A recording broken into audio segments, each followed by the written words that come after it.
The Texas sun beat down mercilessly on Holloway Ranch as Jake Holloway guided the trailer carrying 12 head of cattle toward the loading chute. 26 years old, lean and strong from a lifetime of ranch work, Jake had done this 1,000 times. But today, his mind wasn't on the job. It was on the envelope in his truck.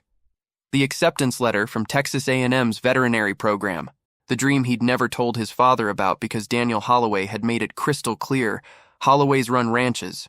They don't leave to become overpaid pet doctors. "Jake, pay attention!"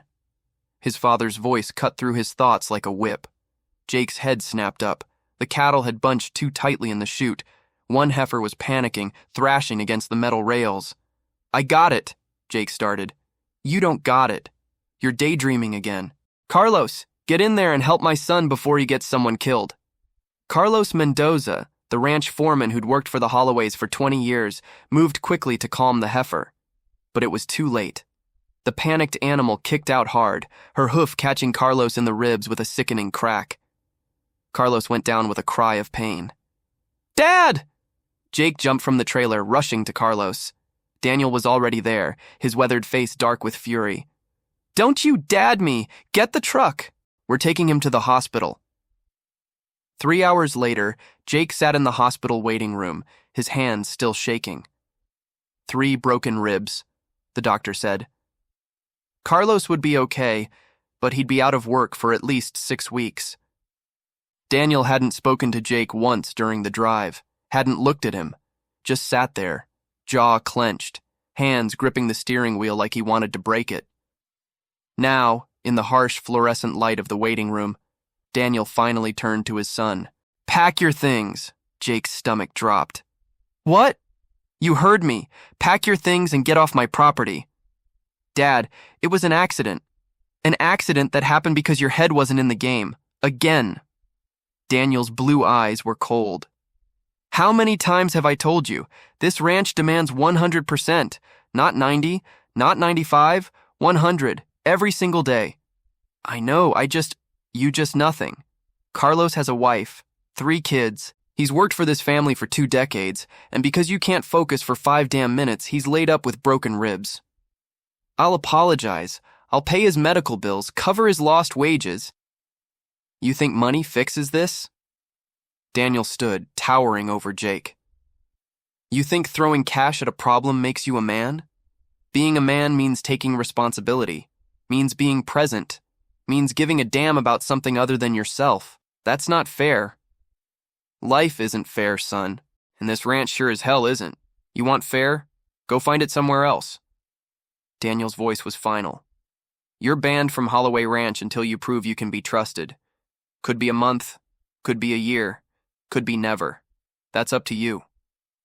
Jake felt like he'd been punched. "You're serious." "Dead serious. I need people I can count on. Right now, you're not one of them." Jake drove away from the hospital in a daze. He couldn't go home. It wasn't his home anymore. His father had made that clear. He ended up at the Dusty Boot, the bar on the edge of Cedar Ridge where ranch hands went to forget their problems. He ordered a whiskey and stared at his phone. Should call his sister Emma. But she'd moved to Austin 3 years ago, escaped the suffocating expectations of being a Holloway. She'd tell him to do the same, to take the acceptance letter and run. Rough day? Jake looked up. Melissa Porter, 32, co-owner of the local feed store and someone he'd known since childhood, slid onto the bar stool next to him. "You could say that?" "Heard about Carlos. Is he okay?" Small towns. Everyone knew everything before it even happened. 3 broken ribs. He'll recover. "And your dad?" Jake took a long drink. "Kicked me off the ranch." Melissa's eyes widened. "Jake, no. He didn't." "Oh, he did. Said I can't be trusted. That I'm not fit to be a Holloway." The words tasted like poison. Maybe he's right. He's not right. He's angry and scared. Daniel Holloway's entire identity is that ranch. When something goes wrong, he lashes out. This is more than lashing out, Mel. He looked at me like I was nothing. Like I was a stranger. Melissa was quiet for a moment. What are you going to do? Jake thought about the acceptance letter, about Texas A&M, about finally pursuing what he actually wanted instead of living in his father's shadow. But he also thought about his mother, who died when he was 12, about how her last words were, "Take care of the ranch, Jake. Take care of your father." "I don't know," he said honestly. "But I need to make him see I'm not useless, that I'm not the screw-up he thinks I am." "How?" Jake stared into his glass, watching the amber liquid swirl. An idea was forming. Dangerous. Reckless. But maybe that's what it would take. "Titan," he said slowly. Melissa frowned. "Your dad's bull? What about him?" "Titan's the most valuable thing on that ranch. Dad's pride and joy. Won every major competition, sired over 200 calves, increased our herd value by millions." "Jake, what are you thinking?" "I'm thinking that if Dad doesn't trust me with the small stuff, maybe I'll show him what happens when he doesn't trust me with the big stuff." Melissa grabbed his arm. "Don't do something stupid." But Jake was already pulling out his phone, scrolling to a number he'd never thought he'd use. Robert Mercer, owner of Mercer Ranch, the Holloway's biggest rival and the family Daniel had feuded with for 30 years over a land dispute that nobody could even remember the details of anymore. "Jake," Melissa warned, "he wants me to prove I can make hard decisions? Fine." Jake hit dial. "I'll make the hardest one of all." The phone rang twice before a gruff voice answered. "Mercer, Mr. Mercer, this is Jake Holloway. I have a business proposition for you." There was a long pause. "I'm listening." "How would you like to own Titan?" Robert Mercer's ranch house was everything the Holloway homestead wasn't. Modern, sleek, with solar panels on the roof and a circular driveway lined with perfectly trimmed hedges. Jake's truck looked out of place pulling up to the front entrance at 9 o'clock that night. He sat for a moment, hands on the wheel, second-guessing everything. This was insane. Selling his father's prized bull to the family enemy. It would destroy whatever relationship they had left. But hadn't Daniel already done that when he threw Jake off the ranch? Jake got out of the truck. Robert Mercer stood on the porch, arms crossed. At 63, he was lean and sharp-featured, with silver hair and calculating eyes. Nothing like Daniel's weathered emotional intensity. Robert was all business. "Holloway," he said in greeting, not warm, not hostile, just interested. "Mr. Mercer, come inside. Let's talk." The interior was just as impressive. Leather furniture, a stone fireplace, framed awards from cattle competitions. Jake recognized several where Mercer bulls had come in second. "To Titan." "Drink?" Robert offered. "No, thank you." "Suit yourself." Robert poured himself 2 fingers of bourbon and sat in a wingback chair. "So, Titan. Hell of an animal. Won the Texas Stockman's Grand Championship 3 years running. His offspring sell for premium prices. Your father's turned down offers north of $500,000 for him." Jake's throat tightened. $500,000. He'd known Titan was valuable, but hearing the number out loud made this feel even more real. "I'm not asking $500,000, Jake said. Robert's eyebrows raised. "No? Then what are you asking?" $200,000, cash, and it happens tomorrow before my father realizes what I'm doing." Robert set his glass down slowly. "Son, I don't know what's going on between you and Daniel, but do you want him or not?" Jake interrupted. "Because if you don't, I've got 3 other buyers who'll jump at this deal." It was a bluff. Jake hadn't called anyone else, but Robert didn't need to know that. The older man studied Jake for a long moment. "Why are you doing this? And don't give me some bull about business. This is personal." Jake met his gaze. "He kicked me off the ranch, said I wasn't fit to be a Holloway, so I'm proving he's right. I'm not playing by his rules anymore. This will start a war." "Good. I'm tired of playing nice." Robert leaned back, a small smile playing at his lips. "You know what? I like you, Jake. Got more spine than your old man gives you credit for." He extended his hand. "Deal. 200,000. But I want the transfer papers properly signed. No theft charges, no legal complications. This needs to be clean." Jake shook his hand, ignoring the voice in his head screaming that this was a mistake. Titan's registered under the Ranch Corporation. I'm listed as co-owner with full authority to make sales decisions. It's all legal. Then we have a deal. Robert pulled out his phone. I'll have my lawyer draw up the papers tonight. We'll do the transfer at dawn, 6 a.m., before your father's even awake. Jake didn't sleep that night. He sat in his truck parked at a rest stop, staring at his phone, waiting for the inevitable call from his father that never came. Daniel probably hadn't even noticed Jake's things were gone from the bunkhouse yet. At 5:30 a.m., Jake drove to Holloway Ranch. He still had keys to everything.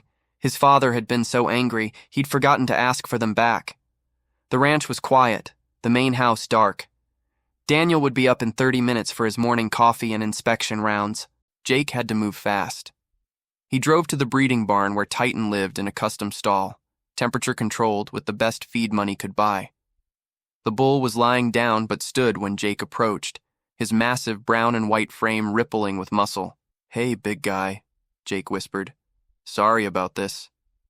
Titan snorted, pressing his nose against the stall door.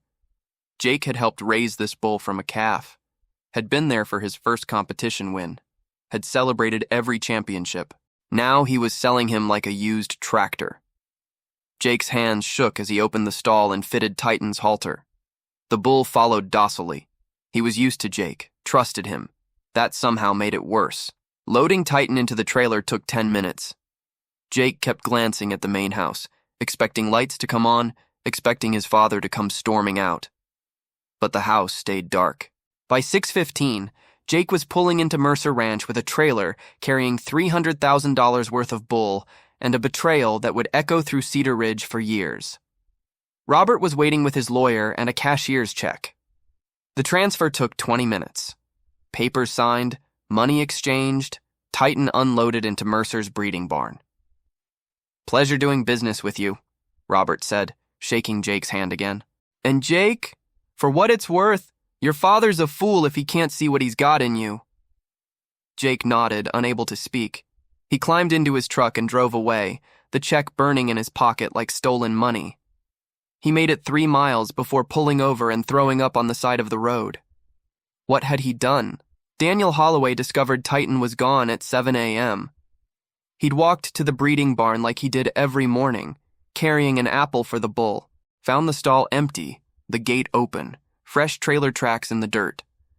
For a moment, he just stood there, not processing.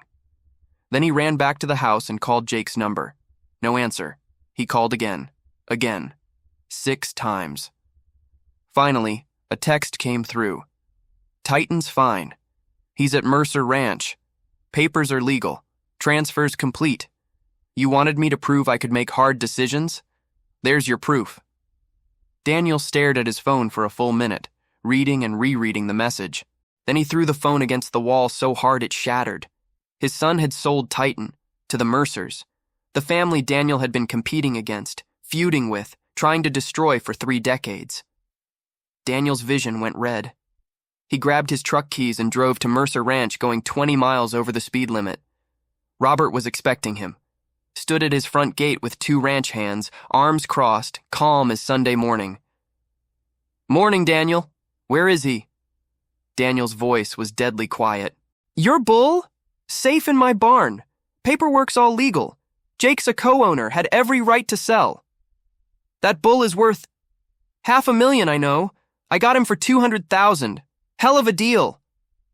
Robert smiled. "You should be proud of your son. Smart businessman." Daniel stepped forward. "I swear to God, Robert." "You'll what? Hit me? Sue me? Go ahead. But that bull is mine now, legal and binding." Robert's smile faded.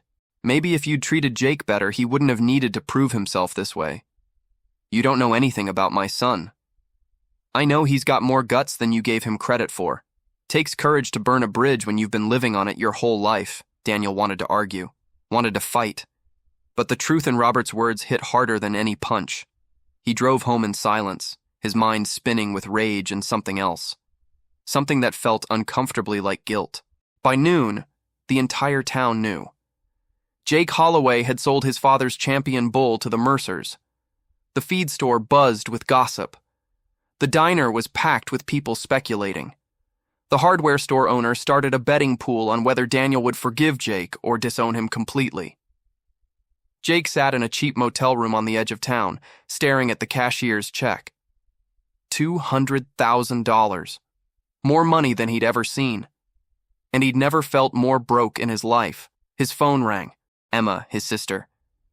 "What the hell did you do?" she said without preamble. "You heard?" "Everyone heard, Jake. You sold Titan? To the Mercers? Are you insane?" "Probably. Dad's gonna kill you. He already did, the moment he kicked me off the ranch." Jake's voice was hollow. "I just made it official." Emma was quiet for a moment. "Do you want me to come home?" "No. Stay in Austin. Stay away from this mess." "Jake." "I gotta go, Em." He hung up before she could argue. Another call came through immediately. Melissa. "Are you okay?" she asked when he answered. "No." "Where are you?" "Motel 6 off Highway 77. "I'm coming over." "Melissa, you don't—" But she'd already hung up. 20 minutes later, there was a knock on his door. Melissa stood there with 2 coffees and a bag from the diner. "You need to eat," she said, pushing past him into the room. "I'm not hungry." "Don't care. Eat anyway." She handed him a breakfast burrito and sat on the edge of the bed. The town's losing its mind. Half of them think you're a hero for standing up to Daniel. The other half thinks you're a traitor. What do you think? Melissa looked at him with sad eyes. "I think you're a hurt kid who made a desperate choice. And I think you need to figure out what you really want before this gets worse." "It can't get worse. It can always get worse, Jake." She squeezed his hand. "What are you going to do now?" Jake looked at the check on the nightstand, at his phone full of angry messages, at the life he'd just blown up. "I don't know," he admitted. "I really don't know." 3 days after the sale, Cedar Ridge was a town divided. The Mercers threw a celebration barbecue, inviting half the county to see Titan in his new home. Robert made sure every rancher, every business owner, every person who'd ever competed against Daniel Holloway got a personal invitation. The message was clear. The Mercers had won. Daniel didn't leave his ranch, didn't answer calls. His remaining staff walked on eggshells, afraid to mention Jake's name or ask about Titan's empty stall. And Jake? Jake was stuck in limbo, watching his world burn from a motel room window. On the 4th day, everything exploded. Jake was at the feed store, buying supplies with money from the sale, when Daniel walked in. The entire store went silent. Conversation stopped mid-sentence. Even the radio seemed to lower its volume. Father and son locked eyes across 20 feet of concrete floor and farm equipment. Daniel's face was haggard, like he hadn't slept in days. His jaw was set, his fists clenched. But it was his eyes that made Jake's stomach drop. They weren't angry anymore. They were wounded. "Dad," Jake started. "Don't." Daniel's voice was rough. "Don't you dare call me that." Melissa appeared from the back office, sensing trouble. "Gentlemen, maybe we should—" "This doesn't concern you, Melissa," Daniel said, not taking his eyes off Jake. "This is between me and the person who used to be my son." The words hit like a physical blow. Jake felt the check in his pocket, the $200,000 that suddenly felt like 30 pieces of silver. "You kicked me off the ranch," Jake said, finding his voice. "You told me I wasn't fit to be a Holloway, so I proved you right. By betraying everything our family stands for? By selling our legacy to the one family I told you—" Daniel's voice cracked. "Your grandfather built this ranch from nothing. Your mother died loving that land, and you sold our best bull to the Mercers like he was nothing more than a used tractor." "He's just an animal, Dad." "No!" Daniel's shout echoed through the store. "He's not just an animal. He's 4 generations of breeding. He's championships and reputation and everything I worked my entire life to build, and you gave him to Robert Mercer for pocket change. $200,000 isn't pocket change. It is when he's worth 3 times that." Daniel stepped closer. "But you didn't care about fair value, did you? You cared about hurting me, about revenge, about proving some stupid point." Jake felt tears burning behind his eyes. You threw me away first. I suspended you. There's a difference. I needed you to learn responsibility, to understand that actions have consequences. But this, Daniel gestured helplessly, this is permanent. This is unforgivable. Then I guess we're done here. Jake pushed past his father toward the door.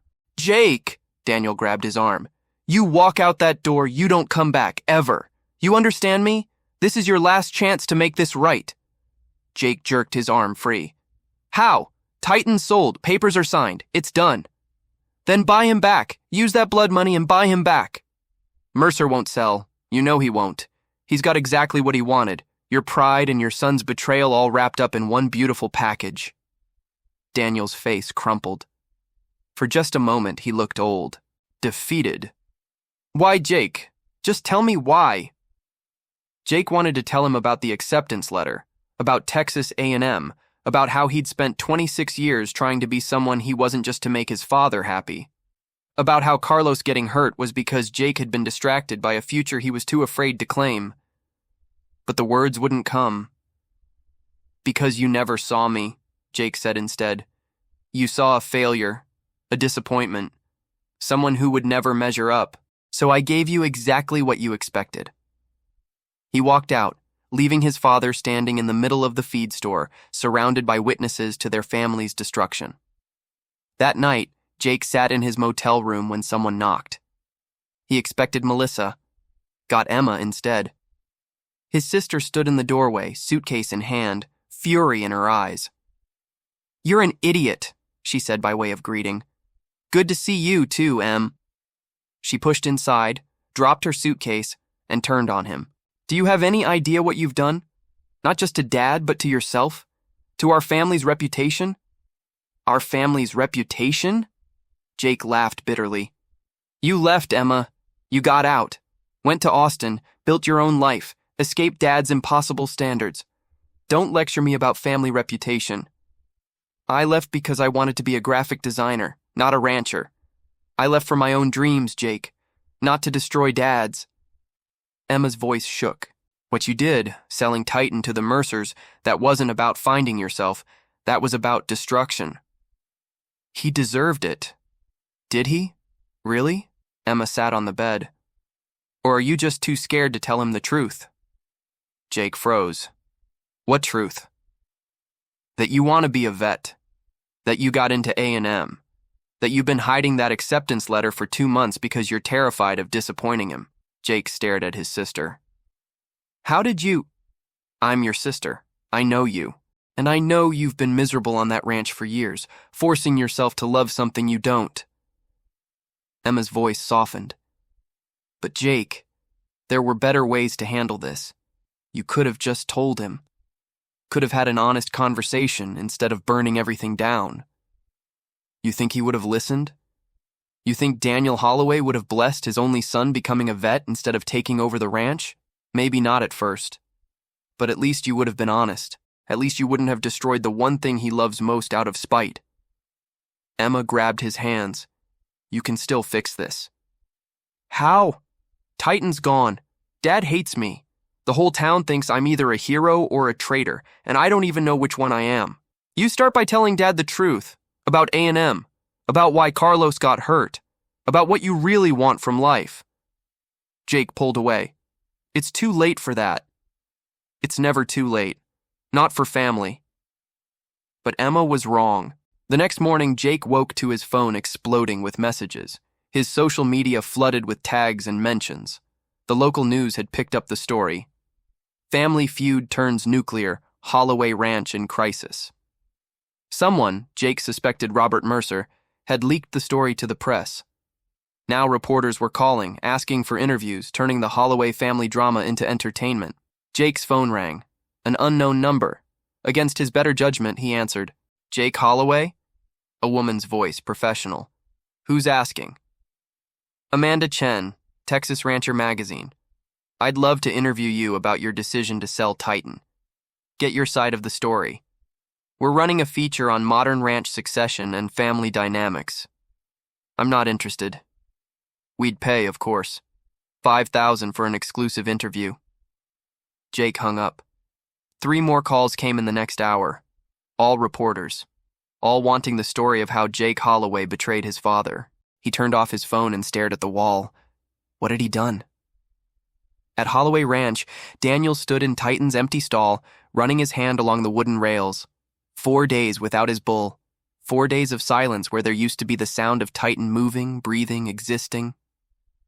Carlos appeared in the doorway, moving slowly, his ribs still healing.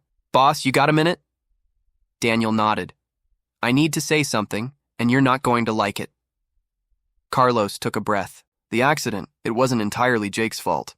Daniel's head snapped up. "What?" "I saw what happened. Yeah, Jake was distracted, but those cattle were skittish from the start.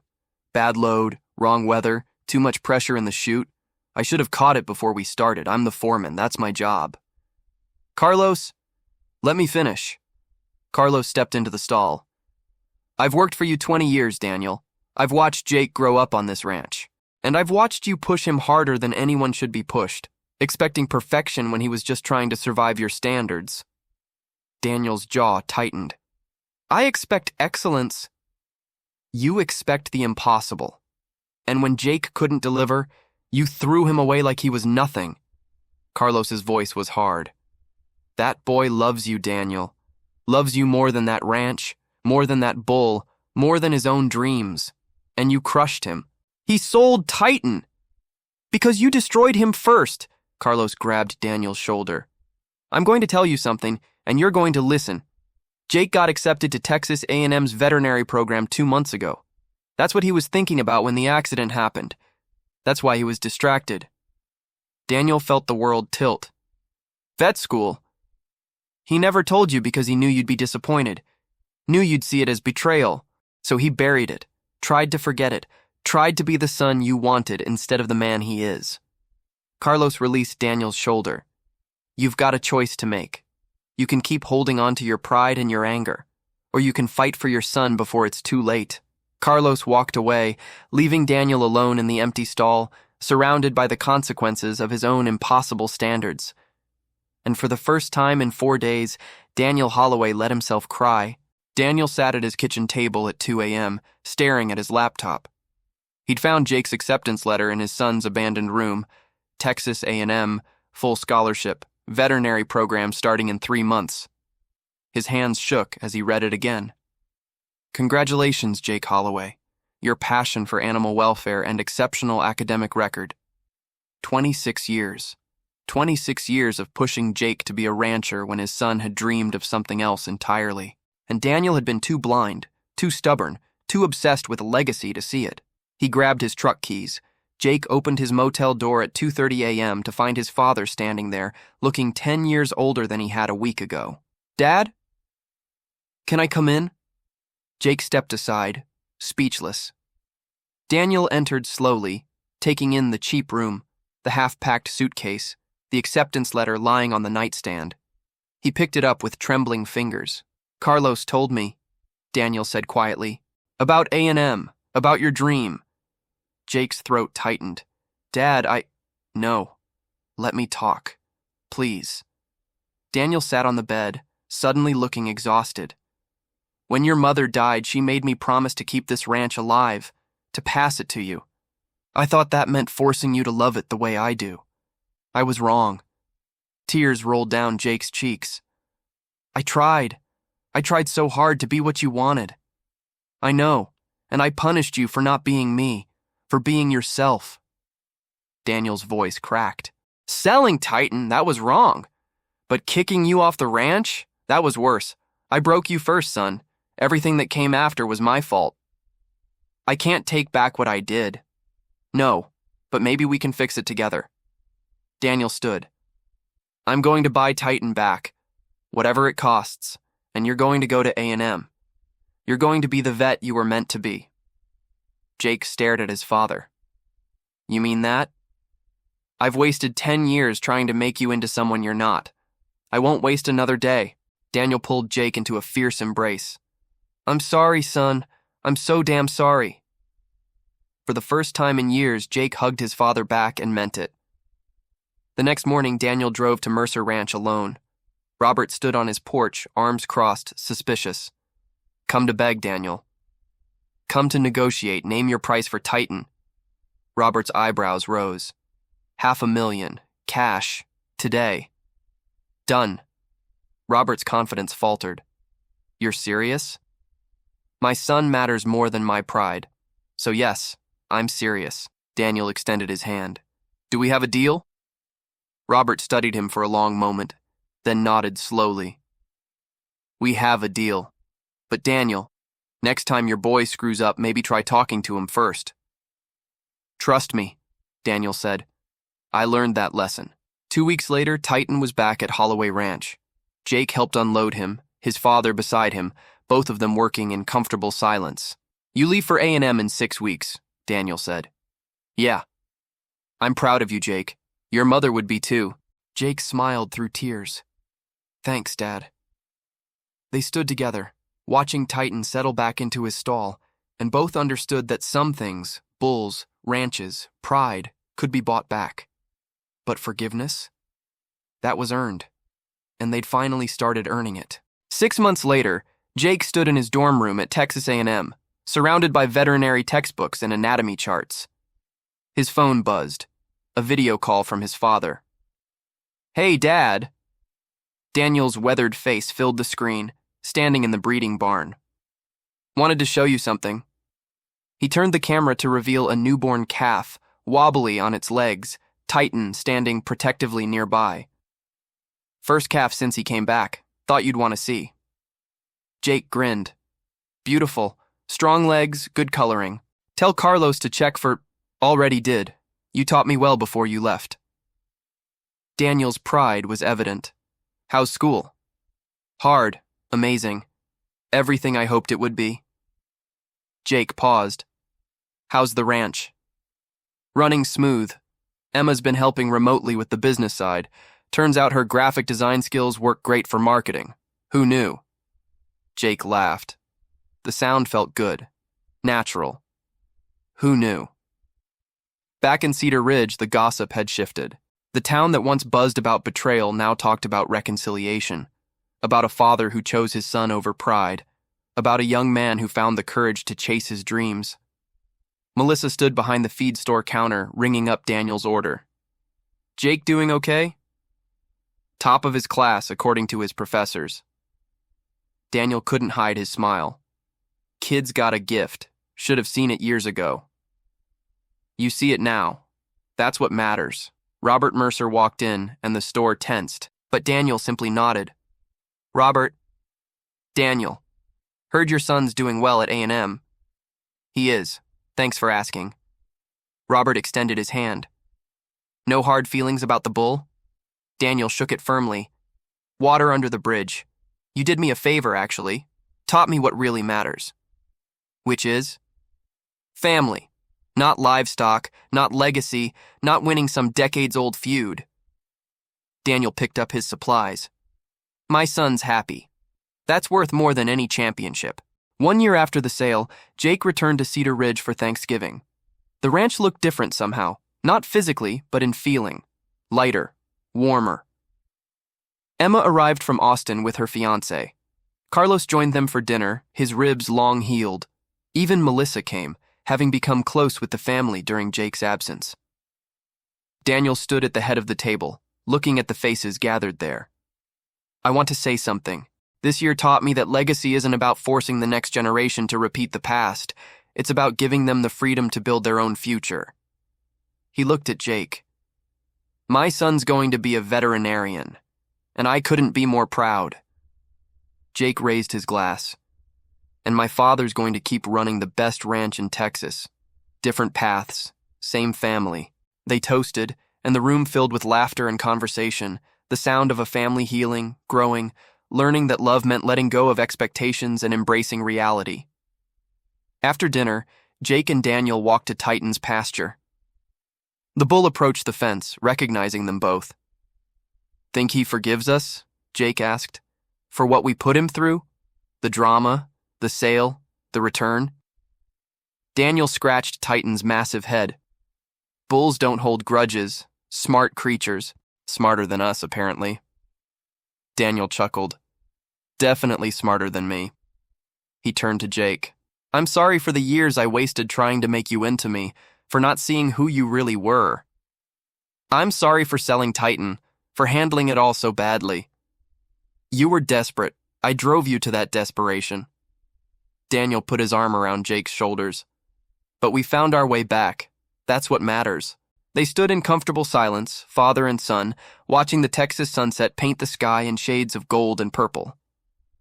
When you graduate, Daniel said, what are your plans? Open a practice.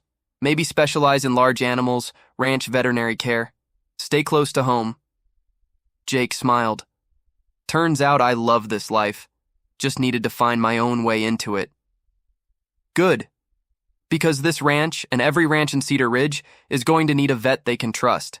Might as well be a Holloway. Jake laughed. Legacy redefined? Legacy redefined, Daniel agreed.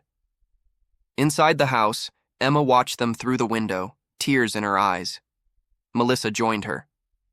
They're going to be okay, Melissa said. Yeah, Emma whispered. They finally are. 3 years later, Dr. Jake Holloway opened his veterinary clinic on the edge of Cedar Ridge. His first patient was Titan, now retired and living comfortably at Holloway Ranch. His second patient was one of Robert Mercer's horses. Daniel attended the grand opening, handing out business cards, telling everyone who'd listen about his son, the veterinarian. The town that once witnessed a family torn apart now celebrated a family rebuilt, stronger, wiser, and finally free from the weight of impossible expectations. Jake stood in his clinic that first evening, looking at his degree on the wall, then at the photo of his father and Titan that sat on his desk. Some legacies were inherited, some were earned, and some, the best ones, were chosen. Jake had chosen his, and in doing so, he'd given his father permission to choose too. Not the legacy of land and cattle and championships, but the legacy of love, forgiveness, and letting go. And that, Jake realized, was worth more than any bull ever could be.